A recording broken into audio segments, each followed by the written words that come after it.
مجھے بڑا سبق ملا تھا. ایک مرتبہ میں امریکہ گیا تو وہاں جو کون سا شہر ہے ناسا، تو وہ ہیوسٹن میں، تو وہ ہمیں ناسا دکھانے کے لیے لے گئے جہاں پر کہ سارے خلائی جہازوں کا وہ ہیڈ کوارٹر ہے. وہاں سے خلائی جہاز اڑتے ہیں اور پورے سیارے سارے فضا میں جو ہے وہ وہیں سے نکالے جاتے ہیں. اور وہاں نہ کوئی اس زمانے میں کوئی پولیس تھی، نہ کوئی فوج تھی، نہ کوئی سیکورٹی کے انتظامات تھے کوئی خاص. اور لے جا کر عین ہمیں بالکل آپریشن روم کے اندر کے پاس کھڑا کر دیا. لیکن جب ہم داخل ہو رہے تھے تو وہاں ایک بورڈ لگا ہوا تھا، اس پر لکھا تھا یو آر واچڈ، تمہاری نگرانی ہو رہی ہے. بس.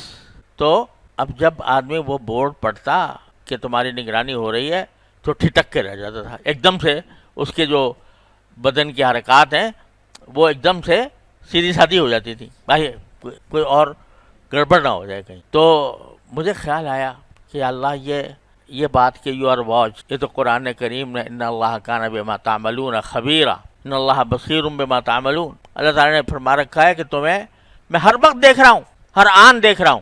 کوئی لمحہ ایسا نہیں ہے جس میں تم میری آنکھوں کے سامنے میرے سامنے نہ ہو.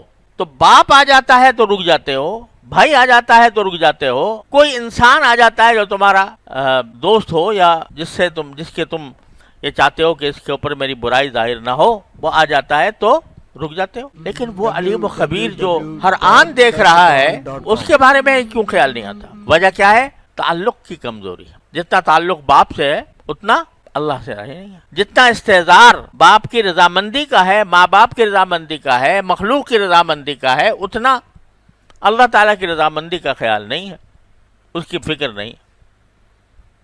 یہ وجہ ہے جس کی وجہ سے باوجود اس کے کہ آدمی ایمان رکھتا ہے، یقین رکھتا ہے کہ اللہ تعالیٰ مجھے دیکھ رہا ہے، اور اس بات کا ایمان رکھنے کے باوجود وقت پر یہ خوف اس کو گناہ سے نہیں بچاتا.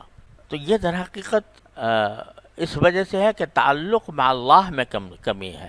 اللہ تعالیٰ کے ساتھ تعلق مضبوط ہوا تو آپ ایسا لگے گا کہ میں ہر وقت باری تعالیٰ کے سامنے ہوں.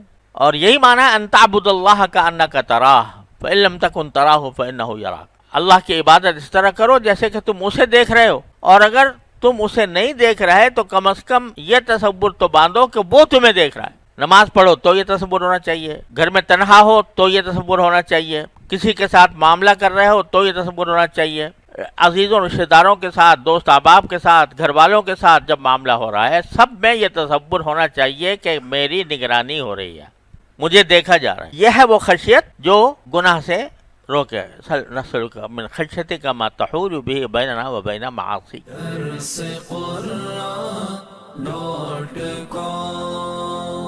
www.darsequran.com